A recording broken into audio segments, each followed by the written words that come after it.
mereka menganggap bahwa polisi itu adalah sasaran yang sah untuk diperangi. Ini bermula dari salah faham bahwa konsep negara yang kita bangun ini adalah konsep-konsep yang tidak sesuai dengan syariat. Ketika konsep yang tidak sesuai dengan syariat, maka dia sama saja berhukum dengan hukum di luar syariat. Sehingga yang menjadi dasar dari orang ini adalah malam yahkum bima anzalallah faulaika humul kafirun, atau yang semakna dengan ayat itu. Barang siapa yang tidak berhukum dengan hukum Allah, maka orang ini adalah orang yang tidak beriman, orang yang kafir. Nah, kapa ayatuhunna ma'ajabu ilaiha faqbal minhum wa kufa'anhum. Kalau dari tiga ini mereka ambil, ini satu mereka ambil, maka mereka sudah layak dilindungi. Wa kufa'anhum itu dilindungi. Mau nanti nama kafirnya musta'man, kafirnya zimmi, kafirnya mu'ahad atau apa itu, yang jelas dilindungi. Pertama, wad'uhum ila dukhul fi Islam.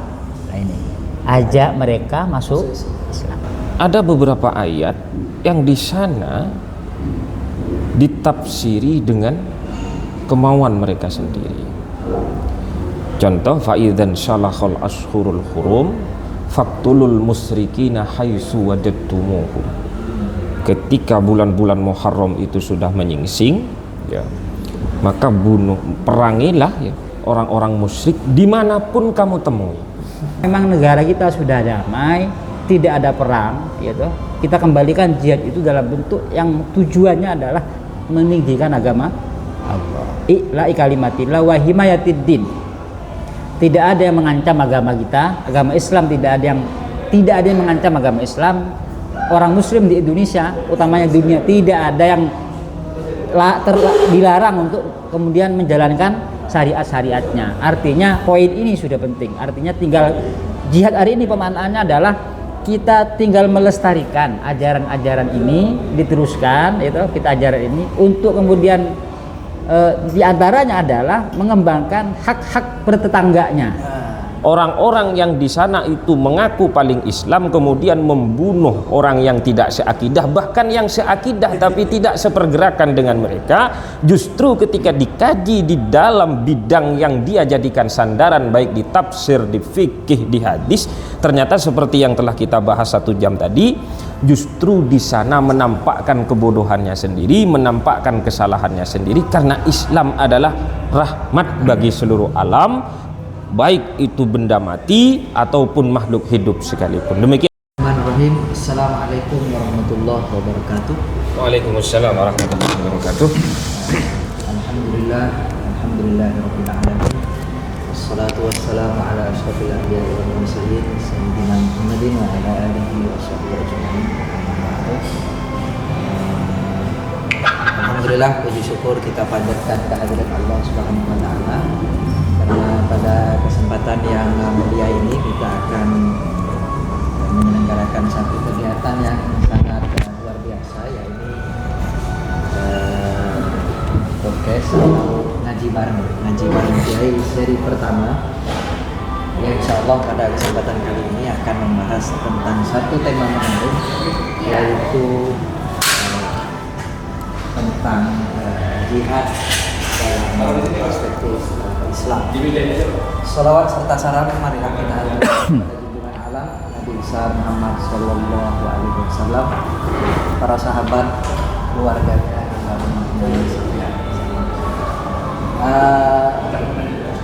teman-teman pemirsa yang dirahmati oleh Allah Subhanahu wa taala. Hari ini sebagaimana yang sudah beredar begitu, bahwa hari ini kita akan membahas satu tema yang menarik, yakni tentang jihad dalam pandangan Islam atau perspektif Islam. Seringkali dalam banyak diskusi, banyak kesempatan, jihad seringkali dipandang sebagai sesuatu yang negatif. Seringkali jihad dimaknai dalam konteks pemaknaan identik dengan kekerasan, atau jihad seringkali identik dengan radikalisme dan terorisme. Apakah benar demikian? apakah Islam menghendaki hal demikian atau seperti apa? Oleh karena itu, alhamdulillah di tengah-tengah kita sudah hadir dua narasumber yang otoritatif yang mana nanti akan memberikan insight kepada kita, memberikan banyak pandangan terhadap kita tentang bagaimana sesungguhnya memaknai jihad dalam perspektif Islam. Sebelumnya kita sapa dulu. Assalamualaikum Pak Kiai Abdul Manan. Sehat? Ya, Waalaikumsalam warahmatullahi wabarakatuh. Sehat ya? Alhamdulillah sehat. Termasuk kedua juga kita sapa Pak Kiai Muhammad Atid. Assalamualaikum. Waalaikumsalam warahmatullahi wabarakatuh. Gimana kabarnya? Alhamdulillah sehat. Baik, narasumber ini nanti akan membahas tentang jihad perspektif Islam. Saya mungkin mengawalinya dari Pak Kiai Manan dulu ya. Kita diskusinya santai gitu. Yeah. Kalaupun ada pertanyaan yang ugal-ugalan nanti biasa lah. Bos ini kadang-kadang sering mabuk gitu. Iya, tergantung. Baik, Ya. Pak Kiai, sebenarnya apa sih jihad itu gitu, secara terminologis maupun ideologi? Assalamualaikum warahmatullahi wabarakatuh. Salam. Alhamdulillah wassalatu wassalamu ala Rasulillah Sayyidina Muhammad ibn Abdillah wa ala alihi wa sahbihi wa man walah, amma ba'du. Berbicara jihad itu maka tidak bisa lepas dari konteks sosio historinya. Karena ini berangkat dari bekal sejarah, di mana dalam banyak kitab-kitab sejarah jihad itu adalah jalan keluar atau solusi terakhir dari persoalan yang sudah rumit gitu. Persoalan sudah rumit. Kita tahu bahwa Rasulullah SAW itu melakukan dakwah ya, di kota Makkah kurang lebih 13 tahun. Beliau sangat getol sekali berdakwah di sana. Lalu juga di saat yang bersamaan beliau menemukan ya, beberapa ancaman, intimidasi, ya, kekerasan, arogansi yang dilakukan oleh kafir-kafir atau kafir-kafir Yahudi Madinah atau kafir-kafir Mekah gitu. Sehingga kadang-kadang dalam dakwah itu beliau menemukan kesulitan pada diri beliau sendiri, juga tak dengar juga mengalami kesulitan untuk sahabat-sahabat beliau. Nah, kondisi seperti ini akhirnya ya, menuntut beliau untuk keluar hijrah gitu. Hijrah ya awalnya di Habasyah gitu. Lalu kemudian Rasulullah oleh Allah dipertemukan dengan kaum Aus dan Khazraj di sana itu ya. Akhirnya mereka Islam. Ini awal kekuatan Islam di situ tuh. Awal kekuatan Islam di situ itu. Dimulai dari Habasyah itu. Awalnya ya perang itu ya, saya lebih nyaman langsung ke perang saja gitu. Karena jihad itu dalam pandangan ulama itu adalah semacam bangunan besar. Jadi pengertiannya itu sangat banyak sekali, multi itu. Adapun antara salah satu artinya adalah perang itu sendiri. Nah, saya mau masuk ke perang ini. Jadi kital atau perang itu dalam Islam sebelum Nabi hijrah itu tidak pernah dianjurkan. Misal di Mekah Nabi tidak pernah dianjurkan untuk perang. Malah ayat-ayat yang diturunkan di Mekah itu adalah ayat-ayat untuk berdamai, untuk mengampuni, yaitu. Karena memang Nabi ini diperintah pertama untuk tabligh ar-risalah, ya, menyampaikan risalah Islam.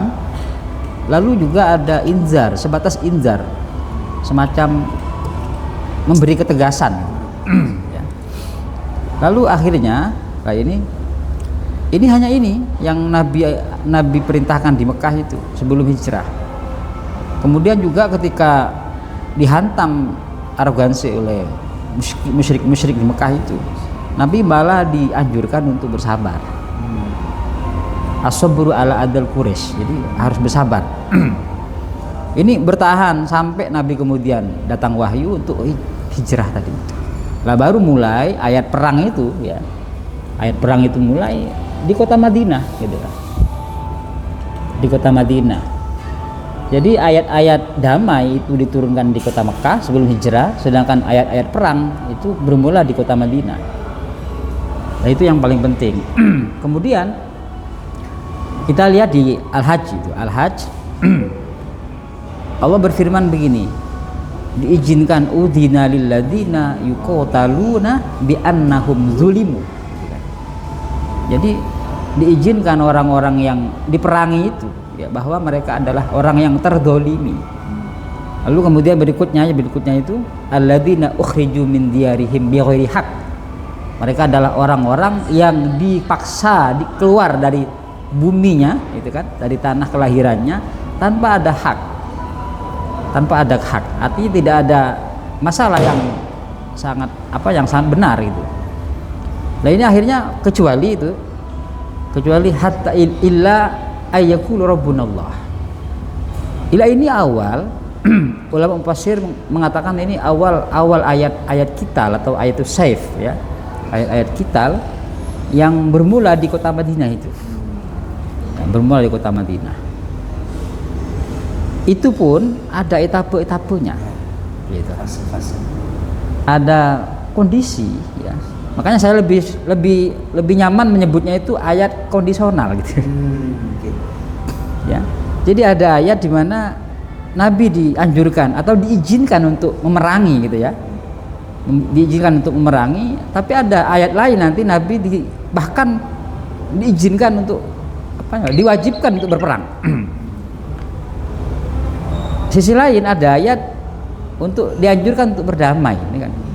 Nah ini kadang tiga ayat ini yang satunya menuntut untuk berdamai, satunya diizinkan berperang, satunya malah kok menekan untuk perang. Kayak gini. Akhirnya banyak orang salah interpretasi. Yang ingin saya jelaskan adalah akhirnya ulama mengambil alih ini dan mengkotak ini. Apa itu jihad? Kan gitu. Jihad itu secara lughatan ya, secara bahasa itu bermakna sederhana, hanya juhdu. Juhdu itu adalah usaha yang kuat. Lalu kemudian di dalam syar'annya itu secara syar'i jihad itu adalah ya qatlul kufar. Ya, ini banyak sekali. Mau minta yang definisi siapa ini kan begitu. Kalau Syafi'iyah itu mereka menyepakati qatlul kufar linusratil Islam. Nah, itu. Ada Hanafiyah tidak. Hanafiyah itu qatlul kufar lihimayatid din. Ini poinnya itu. Jadi perang itu ya, jihad bermakna perang ya, saya istilahkan jihad kitali ya, jihad kitali ya, karena jihad banyak sekali, kita lebih khusus pada kitali ini. Jihad kitali itu adalah maksudnya memerangi ya orang-orang kafir, tujuan utamanya adalah nusratul Islam. Nah ini belum dulu, ini banyak sekali penjabarannya ini ya. Kalau kita mau yang lebih lagi di Hanafiyah itu qatlul kufar itu lihimayatiddin wal asfal, kemudian watanfidhi syariah. Nah ini banyak sekali itu. Jadi untuk menjaga atau melindungi agama dari orang-orang yang menentang, orang-orang yang menolak, bahkan menintimidasi. Lah itu jihad sebenarnya. Lah sekarang pengertian jihad begini kalau dibawa ke hari ini tuh, apakah relevan? Gitu. Ya, nah ini saya kira pengantar ya. Saya kira. Menarik. Yang saya tangkap berarti memang tidak sepenuhnya jihad itu dalam konteks ini memang bermakna perang. Iya. Ya. Walaupun memang dalam fakta sejarah tadi sempat pakai singgung memang catatan-catatan sejarah kita termasuk ini memang jihad seringkali identik dengan apa itu Perang. istilahnya perang ya, Ya. atau Itali gitu ya. Walaupun tadi Pak Kiai sempat singgung bahwa perang yang dilakukan pada masa Nabi itu tidak asal-asal perang gitu. Ya, Ada konteks ada. yang latar belakangi itu, ada situasi kemudian yang latar belakangnya salah satunya adalah situasi di mana ketika kepentingan umat muslim waktu itu, kepentingan Nabi SAW dan umatnya diganggu oleh Iya. kaum musyrikin dan kaum kafir Quraisy, begitu ya kira-kira Iya. Pak Kiai. Ada, Baik, bentar ya, ada begini, ada beberapa tempat dalam Quran itu yang menjelaskan perang itu, ya. itu lebih dari 70 lah. 70 ayat itu ya, yang bicara tentang perang itu. Tapi pada poin intinya itu kembali kepada dua hal, prinsip dua hal itu. Pertama, perang itu diberlakukan untuk ad-difa anin nafsi inda ta'addi. Apa itu bahasanya itu? Terjemahnya itu adalah mempertahankan diri ketika ada orang yang membuat onar. Satu. Yang kedua itu ad-difa anid dakwah. Mempertahankan dakwah Islam gitu loh. Dari siapa? Ya. Dari orang-orang yang nanti berada di tengah-tengah perjalanan dakwah itu, yang mereka menolak bahkan mengintimidasi itu. Kadang-kadang mereka itu mengajak orang-orang yang sudah beriman kepada Allah itu untuk ya diajak kembali murtad lagi gitu. Kembali murtad lagi. Itu yang Kemudian juga bahkan sampai pada tahap di mana mereka dilarang masuk Islam. Nah, ini ada juga begitu tuh. Itu poinnya itu. Kemudian juga sampai melarang orang yang mendakwakan Islam itu. Lah ini poin-poin penting ini. Jadi ketika ada kondisi-kondisi yang seperti ini, maka boleh diperangi. Tapi masalahnya kan hari ini dari tiga kondisi ini ada kan kondisi yang orang dilarang untuk untuk memerangi atau bahkan melarang orang itu beribadah, menjalankan aktivitas ibadahnya, kan tidak ada hari ini. Iya. Kemudian orang dilarang ceramah atau mendakwakan, itu kan tidak ada. Artinya poin-poin kembalinya dasar inti dari dulu itu disyariatkannya qital itu hari ini saya kira masih belum ada. Belum ada. Jadi bahkan tak layak kita mengatakan jihad itu hari ini, atau jihad dalam konteks qital itu sudah tak layak hari ini. Baik, iya Pak Kiai. Ya. Saya pengen dengar ini, mungkin ada sedikit perspektif berbeda gitu dari Pak Kiai Muhammad Atid terkait dengan memaknai jihad. Apakah memang makna jihad tadi mungkin sedikit tadi sempat disinggung oleh Pak Kiai Manan kan, bahwa jihad itu dalam sejarah memang identik dengan perang, atau apakah ada memang kemaknaan lain terkait dengan jihad itu, mungkin makna yang lebih luas yang mungkin bisa kita tarik relevansinya untuk hari ini. Oh iya. Baik, terima kasih waktunya. Kalau berbicara masalah jihad itu memang jihad harus diakui adalah bagian daripada syariat Islam. Hanya saja jihad itu adalah bersifat proporsional. Dan jihad itu adalah konsep, metode. Artinya apa? Dia bukan tujuan. Sebab daripada tujuan jihad itu adalah li'i'la'i kalimatillah. Nah, dari sini para ulama membangun konsep bahwa jihad itu adalah wasail, lantaran, lal maqasid, bukan tujuan. Apa tujuan daripada jihad itu? Kalau kita tarik kepada hadis Nabi, dulu ada sahabat yang bertanya kepada Nabi. Ini hadis ini termaktub di dalam kitab Sahih Bukhari dan Sahih Muslim dari riwayatnya Abi Musa al-Asy'ari, bahwa su'ilan Nabi sallallahu alaihi wasallam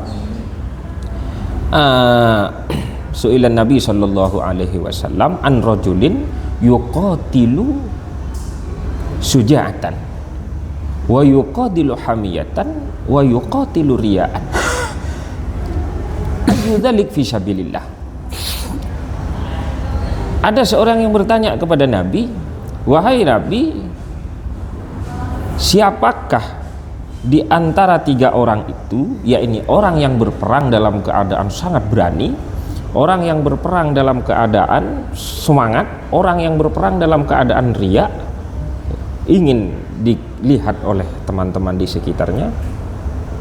Maka Nabi Shallallahu Alaihi Wasallam menjawab, man qatala litakuna kalimatullahi hiyal ulya fahuwa fi sabilillah. Barang siapa yang berperang dengan tujuan untuk meluhurkan kalimat-kalimat Allah, dalam arti adalah kalimat tauhid, maka dialah orang yang berjuang di jalan Allah. Nah, dari sini Syekh Izzuddin bin Abdissalam menyimpulkan bahwa yang namanya jihad itu adalah wujubul wasail lal maqasid. Dia adalah perantara saja, bukan tujuan. Nah, sekarang saya akan berbicara masalah jihad. Jihad itu adalah sebuah konsep atau metodologi atau cara. Untuk apa? Untuk li'ila'i kalimatillah, satu, walihimayati diyaril muslimin, untuk melindungi tempat-tempatnya orang-orang muslim, wa nisaihim, dan perempuan-perempuannya orang muslim, wa atfalihim, dan anak-anaknya orang muslim, wa amwalihim, dan harta-hartanya orang muslim, wa irdihim, dan kehormatannya orang muslim, wa hurriyatihim, dan kebebasannya orang muslim. Ini adalah tujuan daripada jihad. Nah, sehingga kalau kita kembali, karena memang saya latar belakangnya adalah basic pesantren ya. Kalau kita merujuk kepada kitab-kitab yang dipelajari di pesantren, maka seperti ya mungkin host tahu ya, ada namanya kitab I'anatut Thalibin, Fathul Mu'in, dan Qurratul Ain. Nah, itu satu rangkaian itu ya. Di sana diterangkan bahwa jihad itu, babul jihad huwa fardu kifayatin kulla amin walau marratan idza kanal kuffaru fi biladihim wa yata'ayyanu idza dakhalu biladana. Bab jihad itu fardu kifayah ya. Fardu kifayahnya jihad itu di setiap tahun meskipun satu kali. In kanal kuffar fi biladihim, jika orang-orang kafir itu ada di negaranya.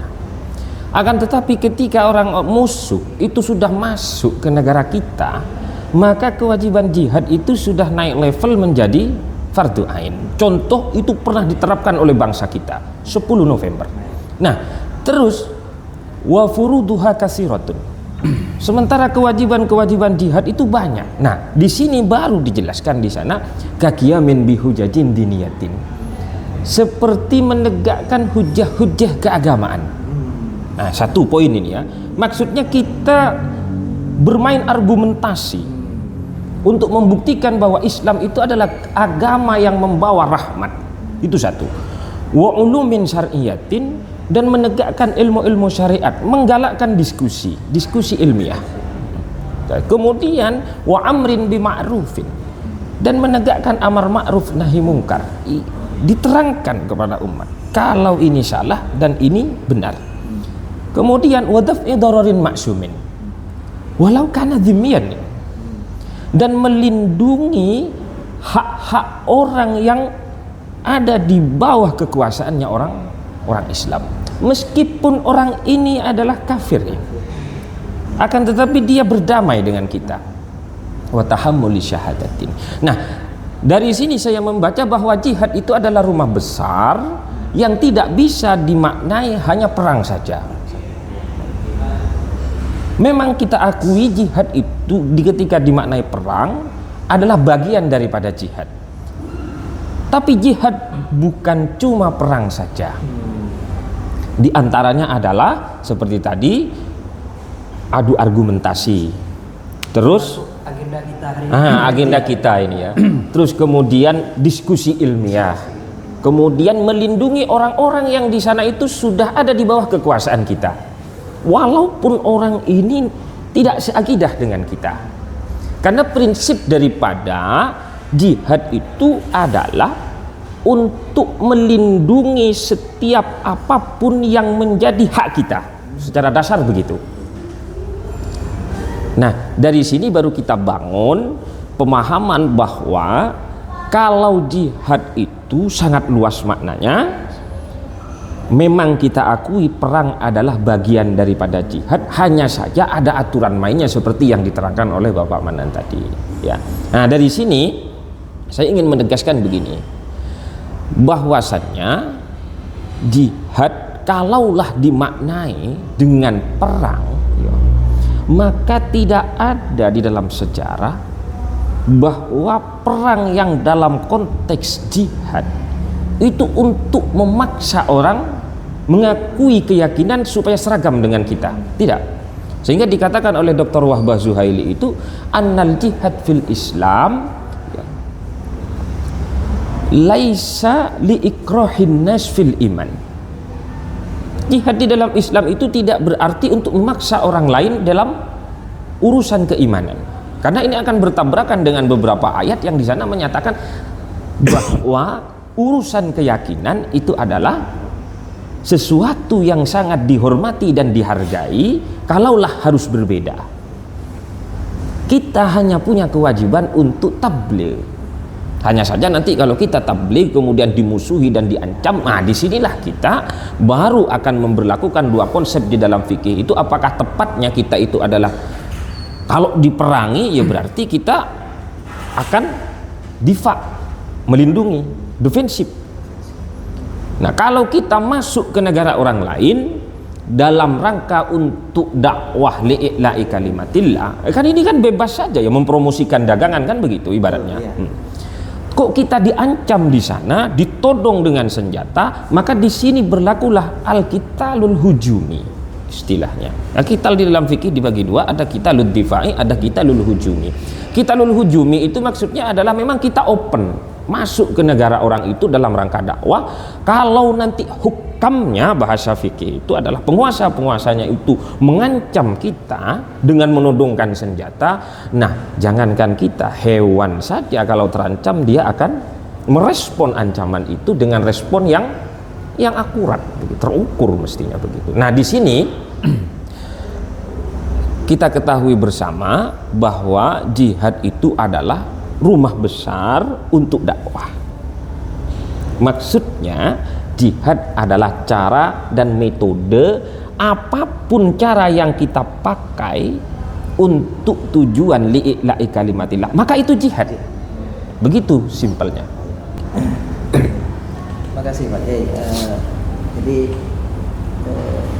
terang sudah sebenarnya ya bahwa memang pemaknaan jihad itu sangatlah luas, jadi tidak sesempit, tidak sejahat yang mungkin seringkali kita dengar ya, bahwa jihad itu identik dengan kekerasan, identik dengan perang. Walaupun memang tadi tidak bisa dipungkiri bahwa memang perang itu adalah salah satu bagian daripada jihad, tapi tentu itu kan sarana ya, tidak menjadi tujuan. Tujuannya apa tadi sudah disampaikan oleh Pak Kiai. Nah, saya tertarik sebenarnya. Saya sempat teringat dengan tadi sabda Nabi atau apa ya, raja'na min jihadil akbar asghar ila jihadil akbar. Nah, bagaimana sebenarnya memaknai ini kok ada jihad kecil, ada jihad besar gitu ya. Ini Pak Kiai Manan mungkin bisa sedikit itu kan konteks berbeda ya kita. Jihad asghar itu kan begini, artinya memerangi. Tujuan jihad itu sendiri adalah agar dakwah itu tersampaikan, kan simpelnya begitu.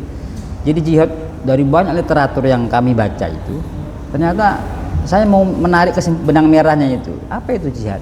Mudahnya begini, jihad itu adalah perisai gitu loh. Jihad yang dalam bentuk perang ya, dalam perang itu perisai, dia ibaratnya pengawal pengawal dari berjalannya dakwah ini gitu loh. Jadi ketika ada yang menghalangi, maka pengawal itu silakan berbuat gitu loh, agar tetap jalan ini, sabilillah ini tetap jalan dakwah ini. Sehingga kalau tidak ada yang menghalangi, maka aman saja itu, kan begitu. Terus saja, artinya tidak ada perang gitu loh. Nah, makna pemaknaan dakwah ini jihad ini, dakwah ini. Maka apapun yang nilainya adalah dakwah atau ikhla kalimatillah tadi itu adalah perang. Terus apa yang lebih besar adalah begini, kadang apapun yang kita lakukan itu, walaupun itu dalam kemasan agama, tapi substansinya itu kok dunia gitu. Artinya, kadang kita kan sholat saja itu tujuannya kan berbeda toh. Tapi kemasannya agama toh, tapi tujuannya berbeda. Ini lebih kepada lebih kepada pembersihan hati gitu loh. Jadi jihad yang paling akbar itu adalah jihad memerangi syahwat-syahwat, memerangi keinginan-keinginan, sehingga tujuan dari dakwah Islam itu kan adalah tauhid tadi itu.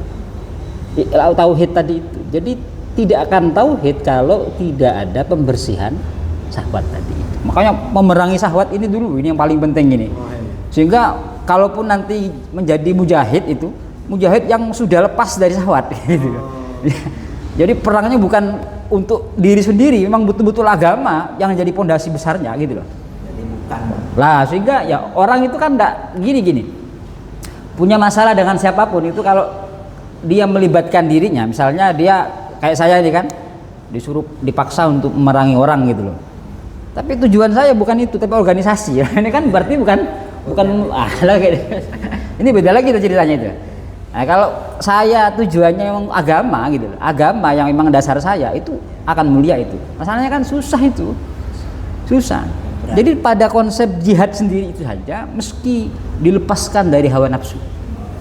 Jadi menggal kepala orang kafir itu harus bukan karena dia kafir, bukan. Menggal kepala orang kafir itu karena Allah gitu loh. Nah ini kan kalau jihad seperti itu, jihadnya menggal kepala orang kafir karena Allah, lah itu sudah luar biasa itu. Dan itu yang bisa itu hanya para sahabat. Kalau hari ini saya kira banyak dorongan lain itu, sehingga bukan susah ya. Makanya anjuran hari ini paling penting itu adalah memerangi syahwat, keinginan nafsu. Bagaimana cara nafsu itu bisa dikesampingkan, yang ada itu hanya Allah. Itu susah. Kira-kira begitu itu saya tambahi sedikit ya. Jadi secara poin prinsipnya sudah disampaikan tadi oleh Pak Manan bahwa raja'tu min jihadil akbar min jihadil asghar ila jihadil akbar. Di satu riwayat disebutkan jihadul akbar jihadun nafsi kan begitu ya.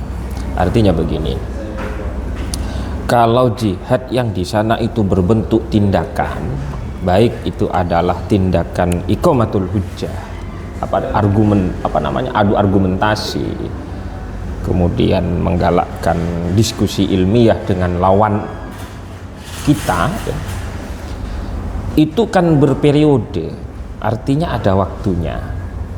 Ya mungkin 1 tahun sekali, 2 tahun sekali. Sementara ketika kita kembali selesai dari jihad itu, maka kita akan berjihad, berperang melawan nafsu kita. Sementara nafsu itu kata para ulama mustamirrun daimun,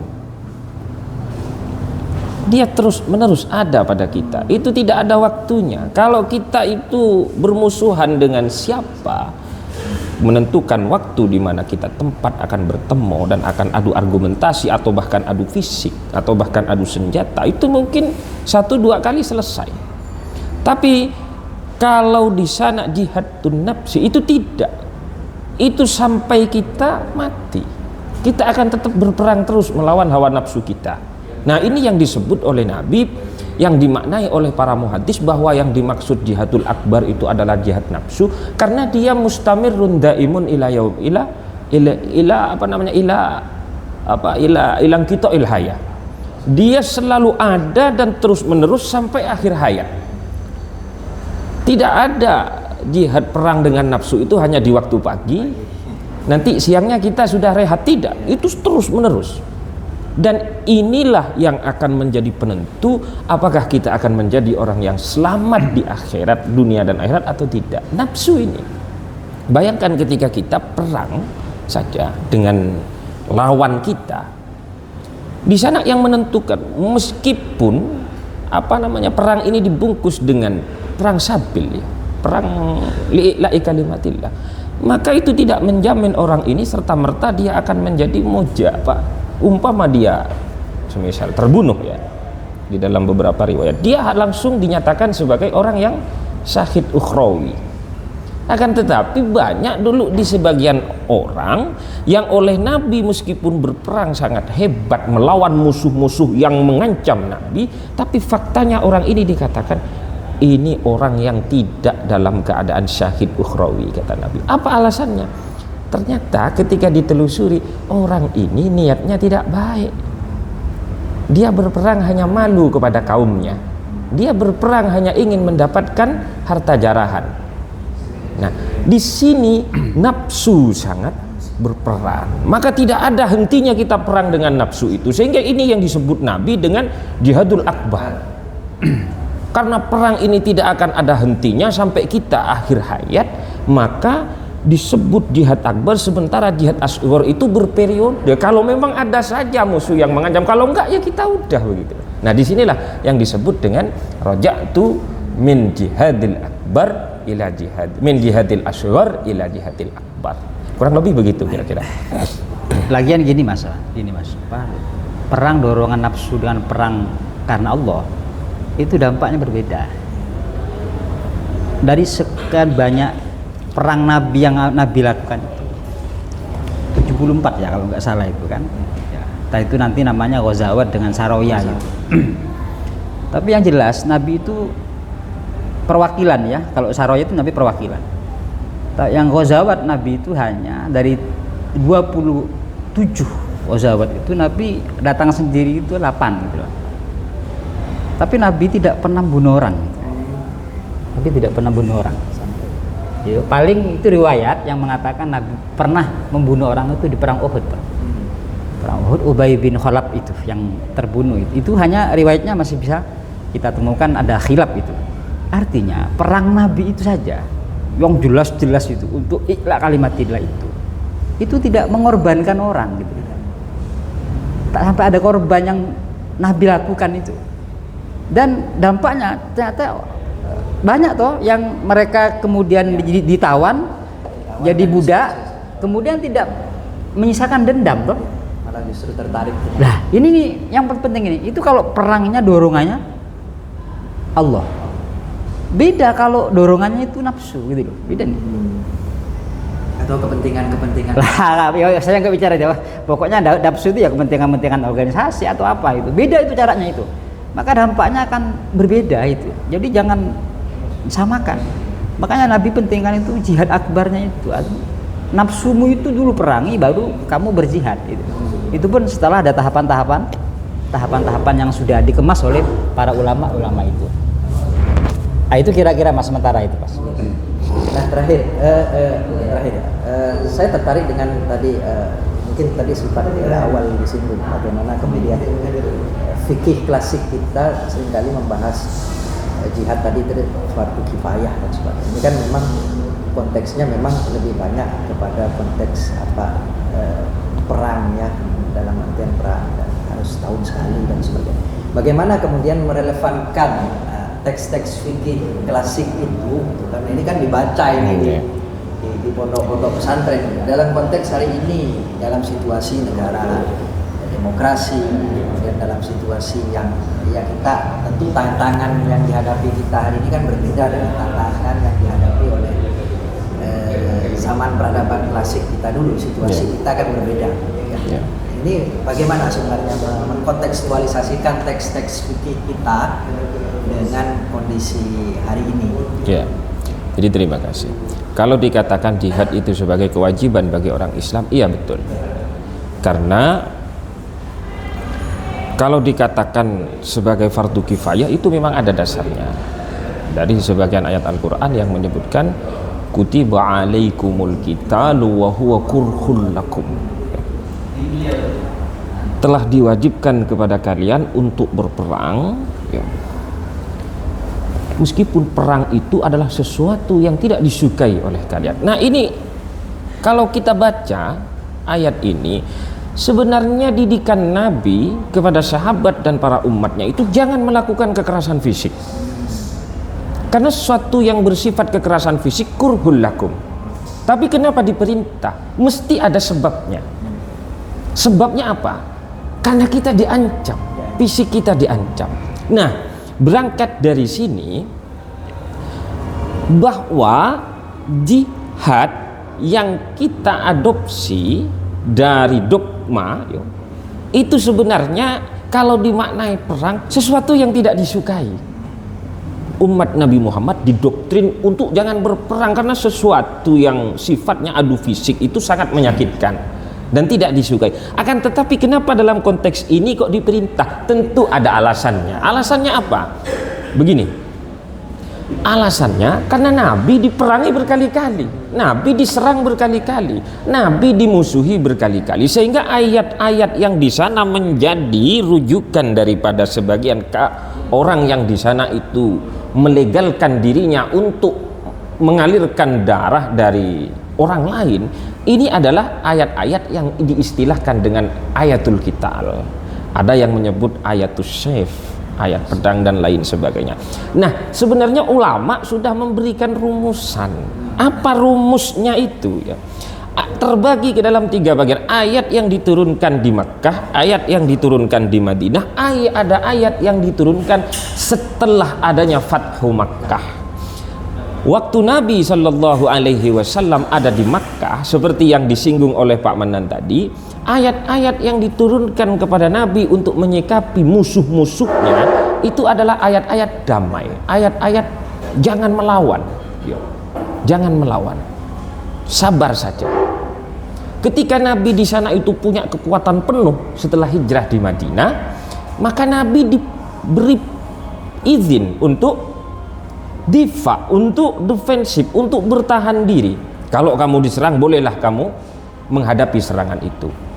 Dan setelah Nabi di sana itu mengadakan Fathu Makkah, maka ada ayat yang di sana memperbolehkan open ship. Yuk sebarkan dakwah Islam itu kemana negara yang kamu mau, asal jangan keras. Kalau kamu masuk ke dalam satu negara kemudian kamu dimusuhi, kemudian kamunya diancam, barulah di sana ada tindakan. Nah, dari sini kami akan membuka takbir bahwasannya tafsir-tafsir yang dipakai oleh sebagian orang untuk memahami ayat Al-Quran yang seperti ayat-ayat yang telah dibacakan oleh Pak Manan tadi adalah kesalahan. Dah, saya contohkan begini. Ya ayyuhalladzina amanu qatilul ladzina yalunakum minal kuffar. Wahai orang-orang yang beriman, perangilah orang-orang kafir yang ada di sekitar kalian. Nah, ini biasanya menjadi rujukan orang-orang itu. Kemudian ayat yang lain yang senada bahwa Nabi diberi izin untuk berperang oleh Allah setelah bulan-bulan yang dimuliakan. Idzan salahul ashhurul hurum faqtulul musyrikina haitsu wajadtumuhum. Nah, konteks ini kata para ulama, ini kita berbicara masalah main tafsir ya. Ketika ada lafadz qital disandarkan kepada objek berupa lafadz kuffar, maka yang dimaksud kuffar di sana adalah kuffarul harbi, yang terang-terangan memusuhi kita. Jadi konteks qital perang itu ketika dinisbatkan kepada orang kafir, maka kafir yang di sana itu betul-betul akan menyerang kita atau sedang menyusun kekuatan untuk menyerang kita. Bagaimana konteksnya ketika qital itu dinisbatkan kepada dhimmi, musta'man, kafir dhimmi, musta'man dan mu'ahad? Tidak boleh. Tidak boleh. Lah, hadis yang sering dijadikan sebagai rujukan diantaranya lagi adalah hadisnya Ibnu Umar, bahwa umirtu an uqatilan nas hatta yashhadu alla ilaha illallah wa anna muhammadar rasulullah. Ini yang dijadikan sebagai sumber rujukan oleh sebagian orang-orang yang di sana itu. Saya kira pemahamannya salah ya. Ternyata an-nas di sana yang dimaksud adalah kuffarul harbi. Kenapa kok dimaknai kuffarul harbi oleh para mufassir? Karena faktanya ayat ini, maksud kami adalah hadis ini Wurudul hadis kalau Al-Quran adalah asbabun nuzulnya, kalau hadis adalah asbabul wurudnya. Asbabul wurudnya Nabi bersabda demikian kepada Ibnu Umar, ternyata di dalam keadaan perang melawan musuh-musuhnya yang menginvasi Nabi, atau Nabi sedang berdakwah ke satu tempat kemudian Nabi diancam, maka umirtu an uqatilan nas hatta yashhadu alla ilaha illallah. An-nas di situ adalah kufarul harbi. Maka saya teringat betul apa yang disampaikan oleh Dr. Wahbah Zuhaili di dalam banyak kitabnya, baik tafsir ataupun fikihnya. Beliau membuat kesimpulan begini, bahwasannya setiap lafadz qital yang ketika dinisbatkan kepada objek berupa kufar, maka yang dimaksud adalah kufarul harbi. Tidak boleh di sana dimaknai kufarul dhimmi wa kufarul mu'ahad wa kufarul musta'man, karena ini akan merusak tatanan, karena akan bertentangan dengan prinsip bahwa la ikraha fid din, tidak ada paksaan di dalam agama. Lakum dinukum waliyadin, agamaku agamamu agamamu, agamaku agamaku. Nah, kalau melihat dari konteks ini, Nabi dan kita selaku umatnya, yaitu umatud dakwah, hanya diwajibkan untuk menyampaikan bahwa telah ada ajaran atau agama yang bisa menyelamatkan umat manusia. Selebihnya kalaulah dia tidak beriman, maka itu adalah urusan Allah Subhanahu wa taala. Kita tahu ada satu cerita bahwa Nabi sangat menginginkan pamannya untuk masuk Islam. Siapa itu?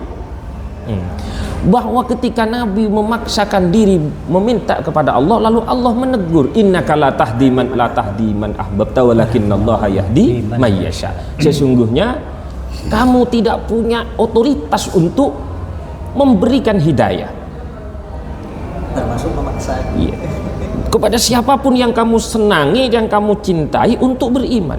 Walakinnallaha yahdi may yasha, dan sesungguhnya Allah lah yang akan memberikan petunjuk. Oleh karena ini disimpulkan oleh para ulama bahwa qital yang dilakukan oleh orang Islam masa dulu ketika bersama dengan Nabi adalah qital-qital yang hanya untuk lihimayatid din, untuk melindungi kepentingan agama, wa himayati diyaril muslimin, untuk melindungi rumah-rumahnya orang muslim, wa nisaihim, dan anak perempuan-perempuannya, wa atfalihim, dan anak-anaknya, wa amwalihim, dan harta-hartanya, wa irdihim, dan kehormatannya, wa hurriyatihim, dan kebebasannya.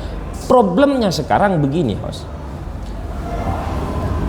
Persoalan jihad ini banyak dibicarakan oleh orang-orang yang hanya punya hak kebebasan berbicara, akan tetapi tidak punya otoritas untuk berbicara, lalu berbicara tentang jihad. Sehingga jihad yang dibicarakan hanya perang saja, padahal di luar perang Nabi lebih banyak jihad dengan argumentasi dan debat ilmiah. Contoh perjanjian Hudaybiyah itu sangat merugikan Nabi. Ada beberapa poin yang di sana, kalau ada di antara kami orang Quraisy yang datang kepada kamu, maka kamu harus mengembalikan kepada saya, kata orang Quraisy. Oleh Nabi diiyakan. Sampai Sayyidina Umar komplain, kenapa ini kok ada perjanjian yang sangat merugikan kok diterima oleh Nabi. Nabi hanya minta satu hal, jangan larang Islam dibicarakan di dimanapun tempat. Nah, ini adalah apa namanya, jihad ilmiah, jihad diskusi ilmiah, sehingga akhirnya kan ini terbuka.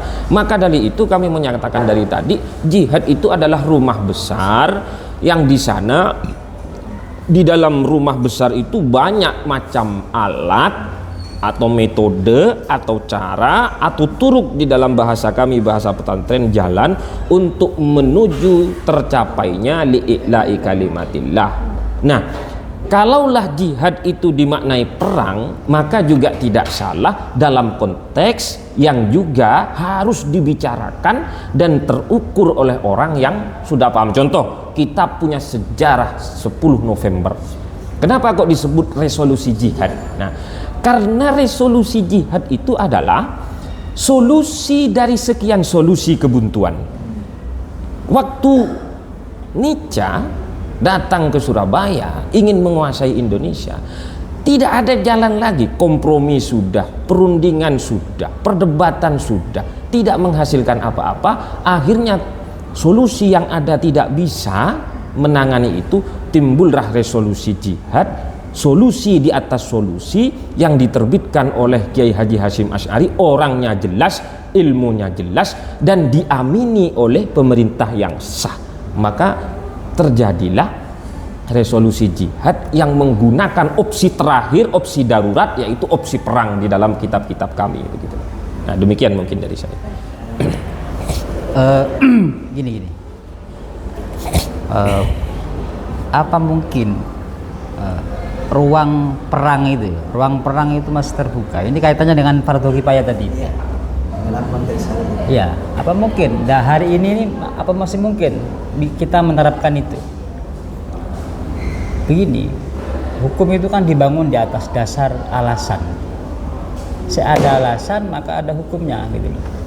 Karena jihad itu atau perang itu dari dulu disyariatkan dengan tujuan-tujuan yang jelas ya.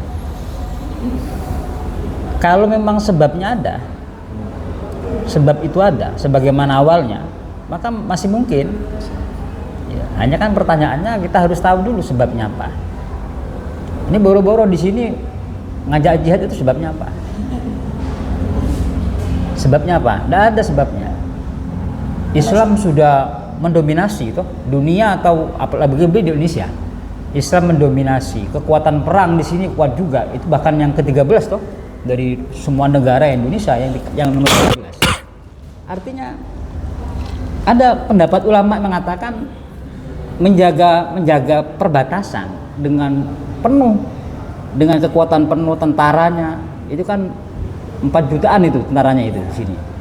Itu sudah dianggap jihad itu. Artinya nggak ada lagi ya alasan-alasan atau ilat-ilat yang nanti bisa terbukanya perang itu. Kalau hukumnya tetap nanti fikih. Hukumnya fardhu kifayah, ada yang mengatakan fardhu ain itu. Tapi kan sebabnya sudah hilang gitu loh. Artinya kalau menurut saya ini yang tarohi ini, fardhu kifayah yang tarohi sama dengan haji itu. Haji itu kan tarohi. Artinya nggak langsung boro-boro dikerjakan. Nggak kayak sholat itu kan ketika diwajibkan nanti asar nih kita wajib sholat kan langsung ini pauri namanya. Kalau fardhu kifayah ini yang fardhu yang masih ada berkesinambungan. Itu pun menunggu sebab itu datang. Jadi kalau alasan-alasan dari disyariatkannya jihad itu atau qital dalam masa Rasulullah itu muncul lagi ya, seperti menjaga agama, ada lagi orang yang mengusik orang beragama kemudian tidak bisa menegakkan agama, berdakwah dilarang, semacam dilarang. Lah ini mungkin masih ada kemungkinan, tetapi hari ini tetap konteksnya menunggu izinnya pemerintah atau pemerintah yang sah dan ulama yang betul-betul punya otoritas. Nah, seperti itu. Jadi bicara kemungkinan ya. Nah, kira-kira seperti itu. Baik. Nah, ada problem yang seringkali muncul gitu ya. Ketika ini seringkali terjadi di kelompok-kelompok yang mengatasnamakan kelompok Jihadis. Iya, jihadis. Tapi kadang-kadang punya jalan gitu ya. Iya. Atas nama solidaritas sesama kaum muslimin, kemudian dia melakukan praktik-praktik menyerang kepentingan dalam tanda kutip orang-orang kafir di negara sebenarnya yang kalau kita lihat secara zahir sebenarnya aman, gitu kan? Konfliknya di mana, kemudian mereka jihadnya di mana kan? Itu yang kadang-kadang seringkali jadi problematis. Ini bagaimana sebenarnya melihat seringkali atas nama solidaritas ukhuwah Islamiyah entah di belahan dunia mana, misalnya contoh atas nama jihad Rohingya atau jihad Palestina dan sebagainya, itu kemudian ada sebagian orang yang kemudian melegitimasi tindakan mereka, misalnya melakukan praktik bom bunuh diri di kedutaan besar asing gitu di sini, gitu kan? Atau misalnya menyerang kepolisian karena dianggap mendukung atau memberikan legitimasi terhadap kepentingan kaum kafir, tanda kutip, bagi mereka. Nah, ini seperti apa melihat fenomena-fenomena seperti ini? Ya, jadi begini. Yang saya tahu dari beberapa buku yang menjadi rujukan orang-orang itu, bahwa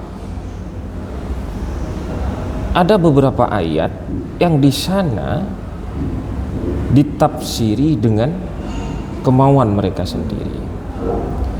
Contoh, fa'idzan syalakhal ashhurul hurum faqtulul musyrikina haitsu wajadtumuhum. Ketika bulan-bulan Muharram itu sudah menyingsing, ya, maka perangilah ya orang-orang musyrik dimanapun kamu temui. Ini lagi-lagi Al-Quran hanya dimaknai secara tekstual saja. Nah, itu satu. Yang kedua, ya ayyuhalladzina amanu qatilul ladzina yalunakum minal kuffar. Wahai orang-orang yang beriman, perangilah orang-orang kafir yang ada di sekitarmu. Nah, sehingga mereka beranggapan siapapun yang tidak seakidah dengan saya, maka halal darahnya untuk dialirkan. Nah, itu satu. Yang kedua, kenapa kok terkadang mereka itu ngebom tempat-tempat yang di sana itu sebenarnya juga sama-sama sholat, hanya saja seragamnya beda, terus pergerakannya beda. Katakanlah mereka menganggap bahwa polisi itu adalah sasaran yang sah untuk diperangi. Ini bermula dari salah faham bahwa konsep negara yang kita bangun ini adalah konsep-konsep yang tidak sesuai dengan syariat. Ketika konsep yang tidak sesuai dengan syariat, maka dia sama saja berhukum dengan hukum di luar syariat. Sehingga yang menjadi dasar dari orang ini adalah malam yahkum bima anzalallah faulaika humul kafirun, atau yang semakna dengan ayat itu ya, barang siapa yang tidak berhukum dengan hukum Allah, maka orang ini adalah orang yang tidak beriman, orang yang kafir. Nah, saya jawab dulu dari yang pertama, bahwa ayat-ayat yang dijadikan sebagai tendensi untuk membenarkan tindakannya membunuh orang non-muslim dimanapun dia ditemukan, semisal seperti tadi kata host, kejadian perang itu ada di Palestina, ada di Gaza, tapi dipukul rata yang di sini yang non-muslim juga dihajar habis-habisan.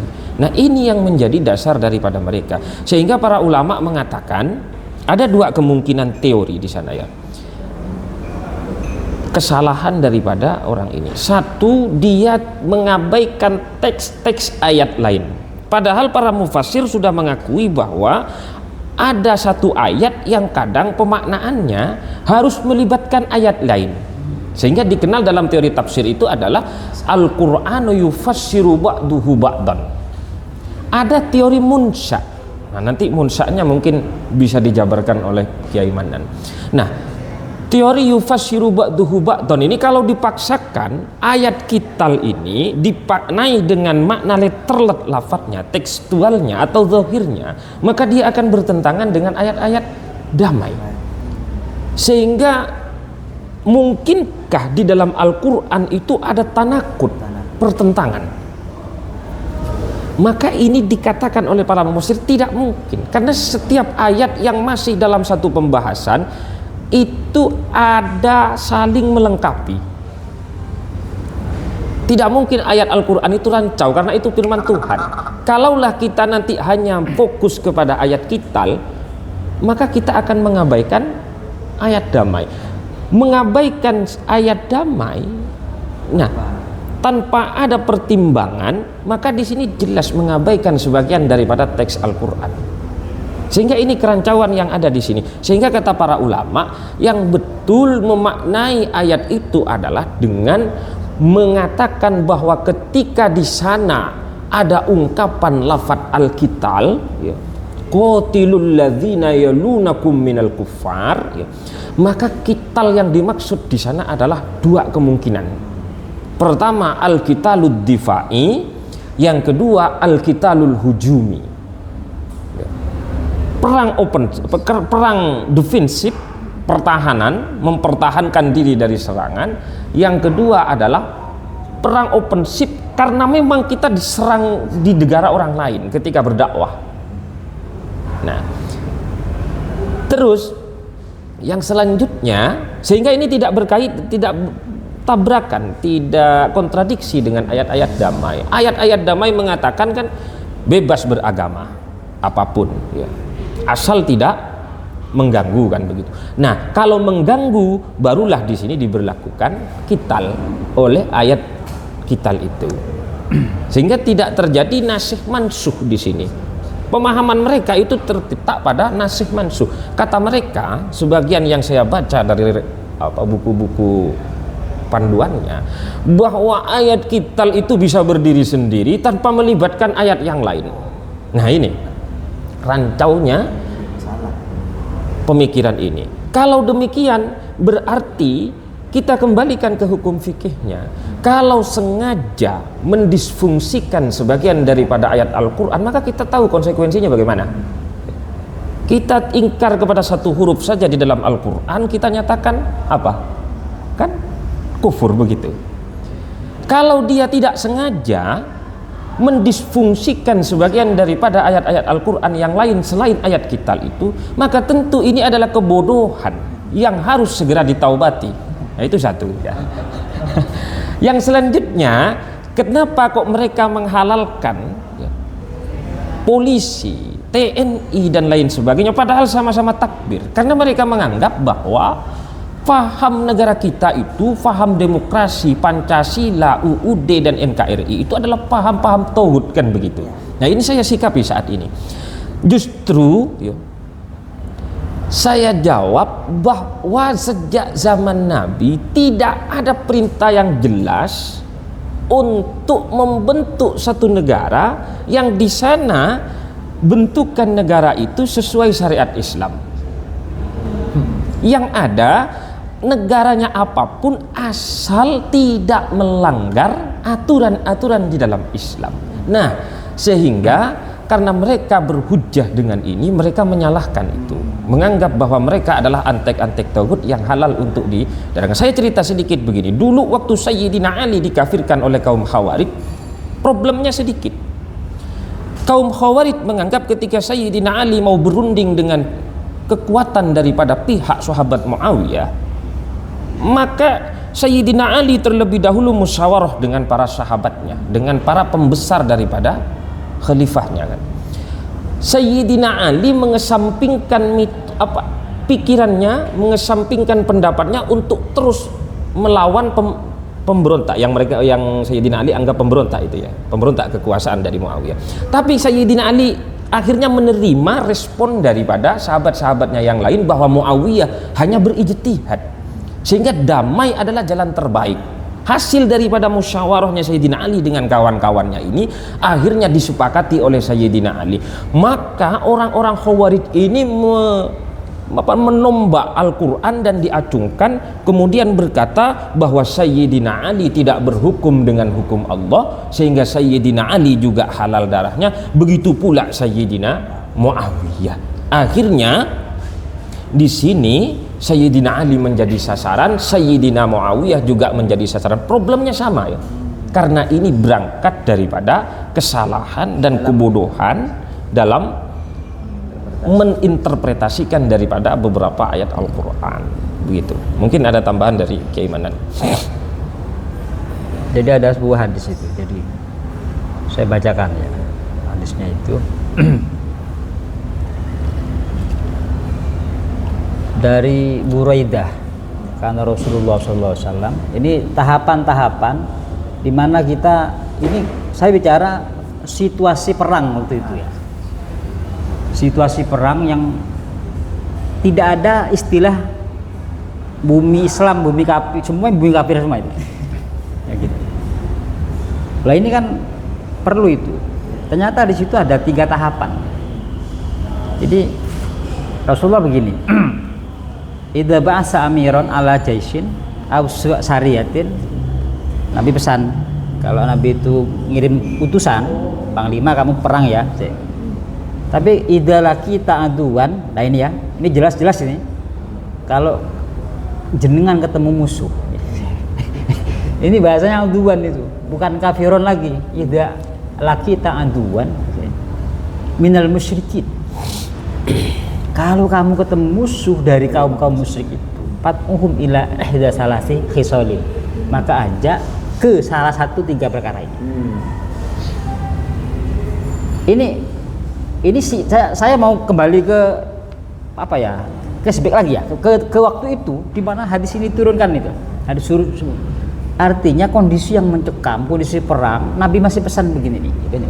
Kalau kalian ketemu musuh musyrik, maka pakai 3 cara ini. Salah satunya, pakai salah satunya. Maka fa ayatuhunna ma ajabu ilaiha faqbal minhum wa kufa anhum. Kalau dari 3 ini mereka ambil, ini satu mereka ambil, maka mereka sudah layak dilindungi. Wa kufa anhum itu dilindungi. Mau nanti nama kafirnya musta'man, kafirnya zimmi, kafirnya muahad atau apa itu, yang jelas dilindungi. Pertama, wat'uhum ila dukhul fi Islam. Nah ini, ajak mereka masuk Islam. Di pertama. Maka fa in ajabuka faqbal minhum wa kufa anhum. Kalau mereka jawab, mereka mau masuk Islam, maka lindungi mereka. Pertama ini. Ini enggak boro-boro kalau ketemu musuh penggal kepalanya, enggak. Ketemu musuh ajak nih, 3 perkara nih, ajak. Terus tumat'uhum ila tahawul min darihim ila daril hijrah. Maka ajak juga mereka pindah gitu loh, agar mereka tadi itu tidak diintimidasi dengan orang yang masih belum masuk Islam.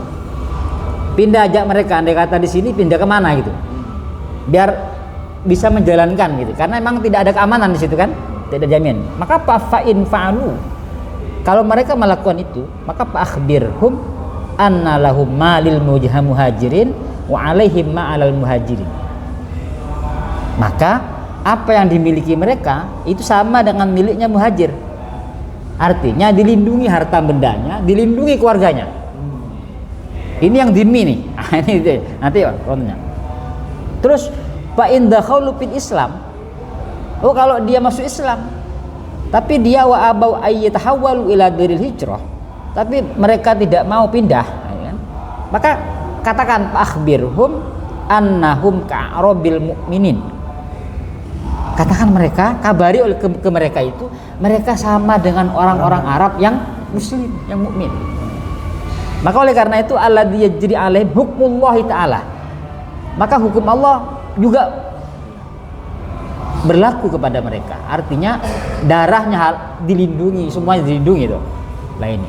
Maka wala yakunu lahum fil fai' wal ghanimah syai'un hatta yujahidu ma'al mu'minin.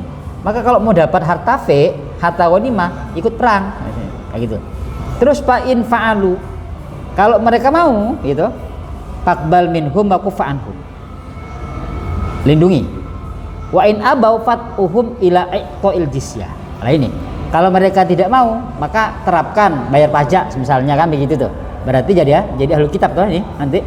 Fa in fa'alu faqbal minhum wa kufa anhum. Wa in abau, ini tahapan-tahapan yang sangat baru perang tuh. Ini saya berbicara bahwa hadis ini di saat waktu itu betul-betul berkecamuk perang itu. Situasi sudah aneh lah ya. Lah itu, Nabi pesannya begitu tuh. Udah juga. Lah, nah ini penting kan? Lah kemudian yang paling penting juga bahwa setelah Nabi selesai dakwah Islamiyah ini, al-yaum akmaltu lakum dinakum ini, tahu? Maka tak ada lagi yang namanya secara akidah memang kafir dia, tapi secara umatiyah ulama kan menyepakati hari ini yang ada itu umat ijabah, umat dakwah. Artinya bagaimanapun yang belum masuk Islam itu umat Nabi Muhammad, tapi yang dari umat dakwah. Umat dakwah. Sedangkan kita yang masuk Islam umat ijabah. Berarti mengebom mereka sama dengan mengebom umat Nabi itu. Hari ini lo paham itu harus penting itu, paham itu. Jadi apalagi tadi itu berangkat memang dari kelabu toh ini. kelabu, kemudian dendam kesumat ke pemerintah, ya kan? Yang dia ini punya konsep-konsep Islam nih, mau diterapkan, tapi kan tidak bisa toh? Ya karena kita kuat, maka konsep yang ada ini mau bagaimana cara agar ditolak, kan begitu. Sehingga dia berangkat dari kebencian. Lalu kemudian salah tafsir, salah apa gitu kan? Banyak rentetannya ini. Kesalahan A, kemudian salah B, salah C, semacamnya, sehingga tidak beraturan. Apa bahasa tadi itu? Pertanyaannya tadi? Atas nama solidaritas. Solidaritas, nah bisa itu. Makanya kita menjaga persatuan keumatan. Umatnya Rasulullah ini kita harus lindungi. Kufa'anhum itu disuruh jaga juga itu, kufa'anhum itu. Jadi bagaimanapun, terus mereka namanya apa kalau bukan umat Rasulullah itu? Lalu tidak ada nabi setelah ini. Makanya ulama itu menyepakati, ini banyak di kitab pesantren ini kan, umat itu dibagi dua, atau yang qasim ila kismain, ummati ijabatin wa ummati dakwatin. Maka pada mereka yang belum menjawab panggilan Rasulullah, maka kita dakwanya harus menggunakan cara mereka. Misalnya apa? Misalnya dakwah dengan cara ngajak Islam, tauhid dan semacamnya. Tapi bagi mereka yang sudah menjawab, ya tinggal ngajari yang lain-lain, begitu. Bagaimana cara menjalankannya, kan begini. Yang ini belum tahu jalannya, kasih jalan. Poinnya bahwa pengeboman itu atas dasar solidaritas itu salah justru. Itu melanggar prinsip-prinsip solidaritas. Itu menurut saya begitu. Jadi tidak benar. Terakhir ya, mungkin ya. Pak Kiai, kita kan hidup di zaman yang modern, konteks ya tentu tantangan yang dihadapi beragam kan, istilahnya kita tantangan yang kita hadapi, tantangan keumatan yang kita hadapi itu beragam, kompleks lah. Itu berbeda dengan tantangan klasik kita dulu. Ya, kalau dulu mungkin musuhnya jelas, kan? Yeah. Bahkan sampai kemudian ketika zaman-zaman tadi disinggung oleh Pak Kiai, resolusi jihad dan sebagainya, itu kan musuhnya jelas. Ya, kita mengangkat senjata, mengangkat senapan itu dalam rangka mempertahankan negara kesatuan Indonesia dalam konteks ini. Dan ini sebenarnya bagaimana kita mencari relevansi makna jihad untuk konteks hari ini dengan sabret tantangannya itu kan, tantangan pendidikan, ekonomi, sosial dan sebagainya. Monggo Pak. Ya.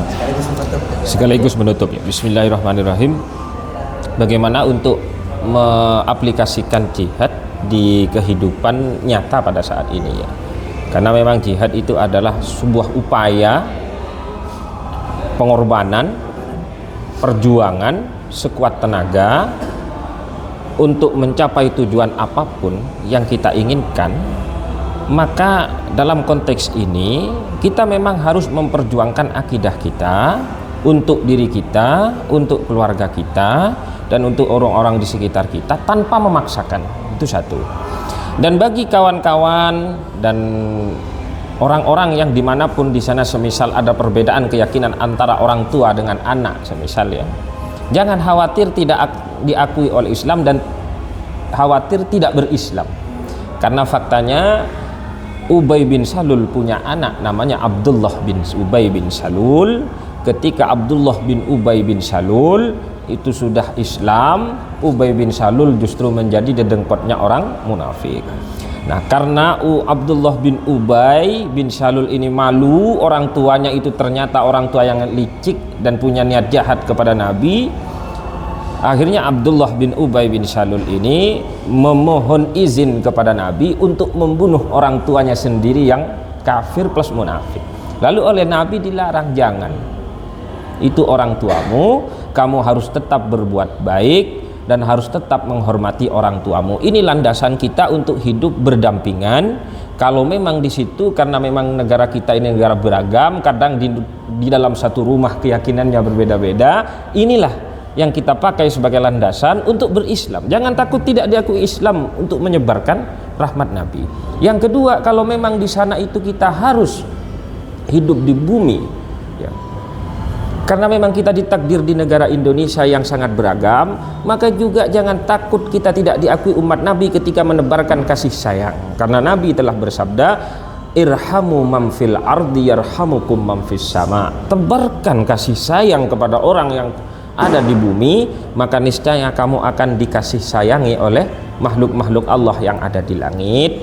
Terus kalau memang di sana kita masih juga kurang, ya, semisal kita juga bisa berislam dengan hadis Nabi Muhammad SAW di urusan sosial kita sehari-hari, bahwa Nabi telah mengatakan, laisa minna man lam yarham saghirana wa lam yu'azzim kabirana. Tidak termasuk dari golongan umatku orang-orang yang di sana tidak menghormati yang tidak mencintai yang lebih muda dan tidak menghormati yang lebih tua. Ini ayatnya apa? Hadis ini konteksnya bebas untuk siapapun. Alhasil bahwa Nabi telah bersabda, inna ma bu'istu sabbaban wala la'anan, inna ma bu'istu rahmatan lil alamin. Aku tidak diutus sebagai tukang caci maki dan tukang laknat. Aku diutus, kata Nabi, sebagai pembawa rahmat kasih sayang untuk alam semesta. Oleh karena itu, wahai para hadirin sekalian yang dirahmati oleh Allah Subhanahu wa taala, mari berislam dengan Islam yang berseri-seri. Jangan berislam dengan Islam yang kasar, kereng dan lain sebagainya. Sebab bisa jadi berislam dengan kasar, berislam dengan kereng, tanpa melihat kondisi yang tepat, justru akan mencoreng Islam itu sendiri. Alhasil saat ini sudah ada contohnya, orang-orang yang di sana itu mengaku paling Islam kemudian membunuh orang yang tidak seakidah, bahkan yang seakidah tapi tidak sepergerakan dengan mereka. Justru ketika dikaji di dalam bidang yang dia jadikan sandaran, baik di tafsir, di fikih, di hadis, ternyata seperti yang telah kita bahas 1 jam tadi, justru di sana menampakkan kebodohannya sendiri, menampakkan kesalahannya sendiri, karena Islam adalah rahmat bagi seluruh alam, baik itu benda mati ataupun makhluk hidup sekalipun. Demikian dari saya, kurang lebihnya mohon maaf. Ya, jadi gini, jihad, mari kita bersama-sama kita kembalikan makna jihad itu ke makna yang awal, gitu. Makna di mana awal diterapkan makna itu, yaitu tujuannya tidak lain hanya untuk ilahi kalimatillah. Hari ini sudah tinggi agama Allah, hari ini sudah nampak semua syiar-syiar agama Allah. Jadi sebab itu sudah hilang, maka tetapi semangatnya sudah harus kita tegakkan. Itu yang pertama. Yang kedua, bahwa konteks hari ini lebih cocok itu menggunakan ayat damai. Menggunakan ayat damai, di mana dahulu itu di Mekah sebelum hijrah ayat damai diterapkan, disuruh bersabar, ya, manakala ada kita menemukan musuh-musuh, ya, musuh-musuh Islam yang menyakiti Nabi disuruh bersabar. Lalu pindah hijrah ke Madinah, boleh diizinkan peluang untuk berperang. Lalu kemudian setelah Fathu Mekah atau pembebasan kota Mekah, baru diizinkan perang secara terang-terangan. Nah, ini hari ini lebih nyaman, itu cocoknya konteksnya adalah menggunakan ayat damai. Kenapa? Karena memang negara kita sudah damai, tidak ada perang, gitu. Kita kembalikan jihad itu dalam bentuk yang tujuannya adalah meninggikan agama Allah. Ilahi kalimatillah wa himayatiddin. Tidak ada yang mengancam agama kita, agama Islam tidak ada yang mengancam agama Islam. Orang Muslim di Indonesia, utamanya dunia, tidak ada yang dilarang untuk kemudian menjalankan syariat-syariatnya. Artinya poin ini sudah penting. Artinya tinggal jihad hari ini pemaknaannya adalah kita tinggal melestarikan ajaran-ajaran ini, diteruskan, itu kita ajaran ini untuk kemudian diantaranya adalah mengembangkan hak-hak bertetangganya. Nah, ini penting ini. Jadi paham sosial ini, paham sosial, karena ini juga bagian dari ajaran Islam juga. Hak bertetangga, kalaupun nanti punya tetangga kafir, maka dia juga punya hak bertetangganya itu. Jangan lupa bahwa lil kafiri hakul hayat, bahwa orang kafir itu punya hak kemanusiaan. Mereka berhak itu hidup, kan begitu toh? Mereka berhak untuk hidup. Jadi izinkan mereka itu, ya, hidup, kemudian izinkan mereka itu bertetangga. Jadi kita sebagai Islam, mari kita terapkan hak-hak bertetangga kita itu.